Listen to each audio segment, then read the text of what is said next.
సముద్రమంత ప్రేమ ముత్యమంత మనసు ఎలాగ దాగి ఉంటుంది లోపల.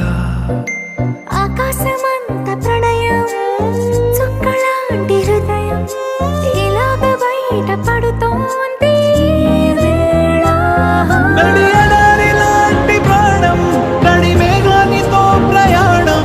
ఇక నా నుంచి నిన్ను నీ నుంచి నన్ను తెంచలేదు లోకం.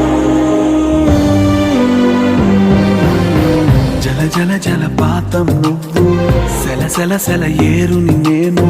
సలసల నువ్వు తాకితే నన్ను పొంగే వరదైపోతాను.